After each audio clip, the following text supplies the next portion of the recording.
Thank you, Ara. Thank you. Inspiring and a great discussion.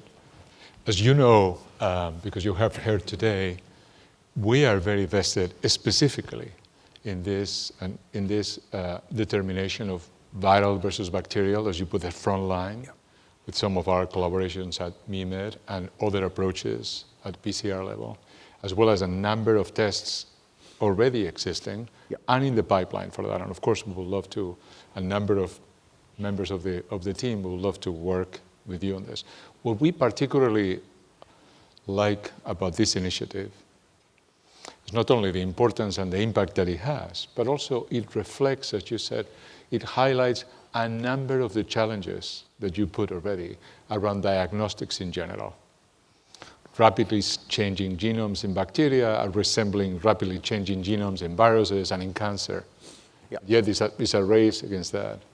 The barriers that we have and the opportunities that we have seen the whole day apply to this in a very acute way. So it could be a great catalytic event. And maybe I start from there and I start going out from your experience as in health innovation. You know, for the audience, I wanted to reflect that we have been discussing about a number of things. We're discussing about personalized care, about decentralization, about health equality. And in 2007, you published a paper, a report called A Framework for Action, or to Action, that captured these 5 key components already. So what progress have we made in healthcare and in healthcare innovation since then? Either in the small ecosystems like London, that you know very well, or the UK, or globally.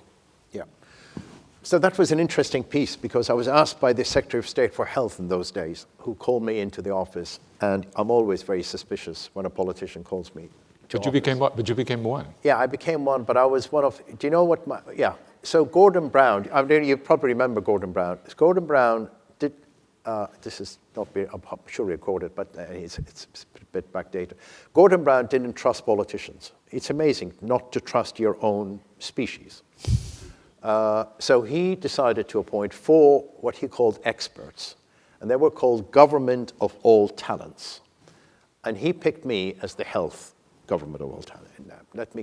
He asked me to see him. I've never met the man before. He knew all about me. He was exceptionally charming, whatever you read about him. And I said no to him first time around, and then I had to write to him to say no. And then eventually someone called me to say, listen, if the Prime Minister asks you to serve as the Queen, say yes. Oh my God, I didn't even know anything about that. So that's failed in all protocols. Anyhow, he asked me to lead this piece of work. And at the time was, how could I look at London, which had the best, three of the best universities in the UK are in London, 3 of the 5. But at the 5, I mean, we all know about the Golden Triangle: Oxford, Cambridge, Imperial, UCL, and London School of Economics. We had a great financial sector, but when it came to healthcare provision, we were struggling. And the whole idea there was to get a clinician to lead change. And what you're talking about is, as I described yesterday, is to look at pathways of care from the cradle, from birth to the grave, end-of-life pathway, and try to think through what are the opportunities of creating value. And it doesn't have to be technological, a lot of technological innovation. It could be process innovation. It could be reconvening different groups. And that's where we really transform many pathways, especially in the acute pathway when it came to diagnostics.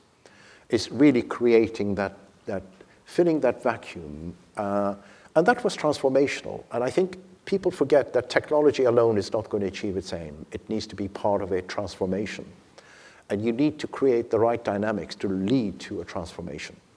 I mean, we're talking about most people here work in amazing institutions. But that's not healthcare. 90% are the laggards. The question is, how do you change them? How do you drive change at that level? And that is where the big gains would be. And you had this specific sentence there that I thought it resonates very much, certainly with us at Danaher, but broadly. Localize when possible, centralize when necessary. Yes. You have been a proponent of that decentralization of healthcare, of testing. Absolutely. How? Decentralize what is possible and centralize what is necessary. I'll give you an example. Stroke care was delivered by 29 hospitals, and if you looked at the evidence of what they were providing, it didn't meet international standards. So I shut most of them. I essentially commissioned 5 comprehensive stroke centers. The rest stopped. We were spending as much as Sweden on stroke, and our outcomes were poor. So that is centralized when necessary. You need volume, you need 24-hour imaging, you need expertise in doing a TPA. All of that goes with it. Now, decentralized where possible is diagnostics. So my big thing is, why do you have to come to a hospital to get your diagnostics done? We have amazing primary care. We're really endowed in our primary care in the UK. And people love their primary care physician. They're reading, it's a local level. This is the 1997-98. We should have diagnostics nearer to the patient. The idea that a patient is going to be referred to a hospital to get an expensive diagnostic test is ludicrous. So that worked as well. That's one example of decentralization. I think we have a huge amount of more work to do. And then the whole pathways of care, innovation, always say to people, quality is a moving target. Whatever you did today is different tomorrow. The reason quality is a moving target, because it's innovation. Companies like Danaher come out with innovations on a daily basis. The translation of that innovation into health value lags behind. We need to find ways of driving that. We need to hold politicians who are controlling tax-funded system like ours accountable for that. Insurers accountable for that. And we need to find the right incentives to make that change. You have been always, I heard you many times in different forums talking about evidence-based data generation. We talk about this. So evidence, integrated evidence about the benefit of diagnostics have lagged behind a little bit. Absolutely. Is that the reason for the lagging investment, for the lagging this? Diagnostics has 2 problems. One is the evidence, which I think is easier to do. To fix, right. Is how do then you value diagnostics? We have not just effectiveness, we have another arm called cost effectiveness, which you don't have here, is the NICE. We have the National Institute of Clinical. So they come up, and once you've demonstrated its effectiveness, they have to demonstrate the cost effectiveness in the system. And that's when diagnostics get a little bit struggles in that pathway. I think COVID showed, we were really in a bad place when it came to COVID. I think at the beginning of COVID, our capacity to do PCR tests, for example, was about 5,000 to 10,000 in the whole of this national health system. And that had to go up to 100,000 within a period of 4 weeks to keep up with that. So that was a learning lesson. I still think few people have forgot, because we talked about diagnostic hubs, and there are many of my colleagues here who really drove that, and hope that comes back into, because without diagnostics hub at a local level, we're always a threat, not from pandemic, but transforming the pathways of care. Right. When you looked, I think it was in the same period or maybe later on in 13, at NHS and really tried to revamp and optimize NHS along some of these lines, what were the key drivers that you identify and that you implemented, and maybe now as chair of the accelerated committee that you're pursuing? And how many of them relate to early detection? Yeah, so, let me start with 2 things about the national health system, and I strongly believe in there. I think there's local, there's national, and people forget that we talk about it as a national service, but it's the local context that matters. And I think people need to start thinking about what should be driven locally, what should be enabled nationally. And that's the challenge, the dynamics between the two, which here we don't have. Every state, it's like a foreign country going from one state to the other. When it comes to the second question, the Accelerated Access Collaborative, which I chair, great privilege to chair, which is actually appointment by the health minister in the UK. That was based on industry, and to be fair with industry, I absolutely was on their side at the time, is their frustration in getting new innovations through the system. with all sorts of obstacles, not MHRA, the regulator, but also the NICE, and then commissioners saying, okay, the thing in the UK, one of the beauties, if you have one test which is approved by the system, everyone has it.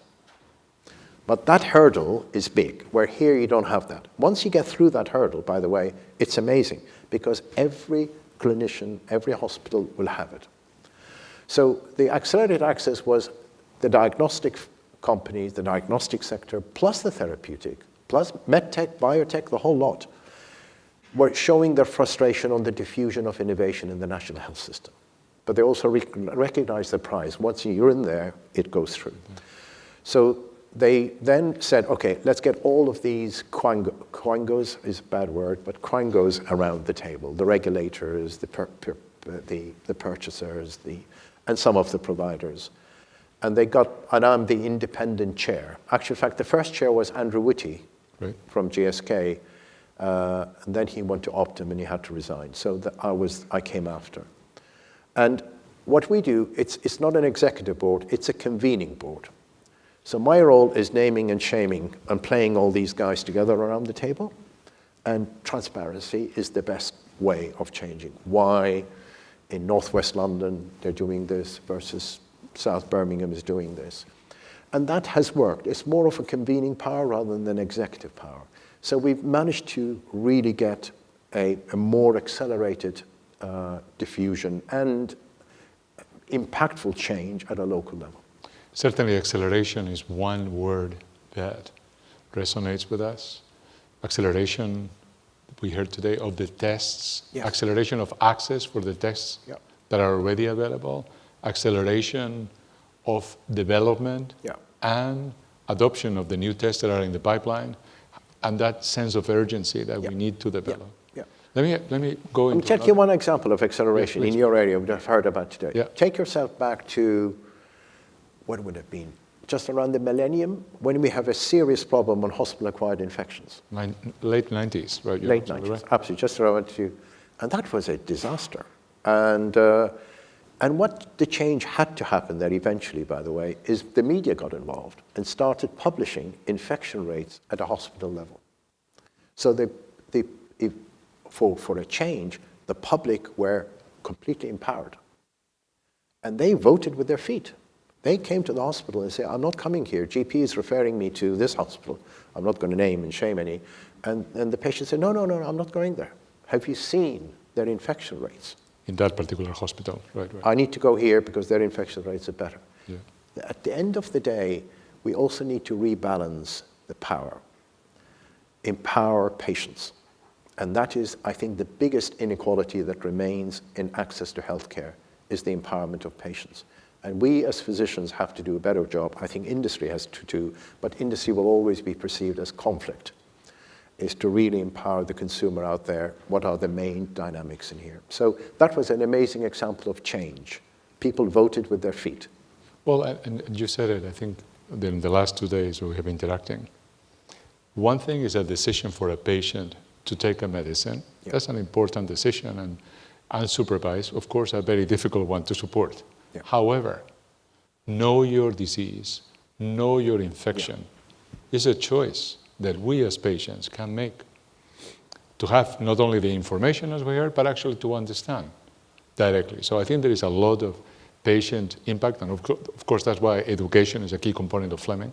Absolutely. But let me go to another group that you identified, and obviously we had a provider panel here, the clinician. Yes. How do we help clinicians to change and get faster and more quick adoption of really identification of tests and application of tests? Yeah, and again, it depends on context. I mean, I could only speak what happens in the UK. Of course. And that requires, the dynamics there are very different. In some places you do have the budget, and you're responsible for the budget, and you could act on that, and accountability come on the back of that. In most cases, that is not the case. And the question then is, that's what we do at a national level, is how could we really drive and empower clinicians to make that change and drive that change? In my experience, when you bring them and get them to lead on transformation of a pathway of care, then the technology will follow. If you start with the technology, it's not going to get anywhere. So you need to create the pull at a local level to allow, and you need to align the commissioners with that. That, I think, is the best way of doing it. In the UK, there are advantages, there are disadvantages. You can push things top down, but you need the pull from below. But don't underestimate patient empowerment. What we saw during COVID was transformational when it came to the pull of diagnostics, for example. Well, you highlighted two very important topics that sometimes we forget. First, the importance of testing that we understood at the beginning, but then we forgot with vaccines, in the case of COVID. But also you brought us to the retrovirals and HIV testing and the importance of that. And these are the examples that we need to understand, repeat, and really try to make sure that we transform society. Absolutely. Could I add one other thing? Yes. There are 17 million people in the UK, patients, who have chronic disease. And they are experts in what they know about their condition. So don't always overestimate the clinician. Never underestimate the patient. 17 million people. Some of these could come to my clinic because they had a cancer, for example. And they've had history of diabetes. They know more about their diabetes than I do. So we don't exploit or at least empower patients further. I mean, one of my ideas many years ago was actually, in fact, to give certain patients with chronic disease access to diagnostics themselves. Even prescribing rights in certain prescriptions. Because, we did manage to do that with what we call the expert patient group, but never really proliferated. So never underestimate the power of the patient. Excellent. Well, so Lord Darzi is flying to Qatar tonight, and as part of, and he will make it for sure. And he is one of the co-directors of this Global Health Institute and one of the founders of, since 2013, of the World Innovation in Health Summit. So tell us about that initiative in the last 2 minutes and what is important and how companies like us can help globally. Yeah, that was more about a global ambition is, how do we drive the uptake of innovations at a global level. Stroke services, one example. I was really keen to drive that through. How do we engage with, how do you remove that stagnation in the system that despite the transformational changes we're seeing in technology, the uptake of it. Health is the laggard in all aspects, by the way. I mean, we know that. There are exceptions in the US, obviously, but it's always behind, and that's a struggle for this. I work in Imperial. I'm in the University Imperial College, which many colleagues are sitting here. Amazing science institution, amazing discoveries, amazing clinical trials. I also work on the NHS side. The uptake of these innovations is where the struggle happens. So this is the same place, same area, same type of people. How do you ignite the spark? And which was exactly the same, the World Innovation Summit for how do you ignite the sparks of translation of this amazing value-creating opportunities in technology, whether it's biotech or medtech, into patient value. And that's the ultimate aim of it. Okay. And by the way, we try to engage ministers, civil servants, try to educate them at the top end because they control budgets, but at the same time, bottom, from clinicians, doctors, nurses, who are creating the pull. Very well. Well, thank you so much, Ara. Thank you. You have been inspirational like always, and thank you for joining us this day. Thank you. Thank you.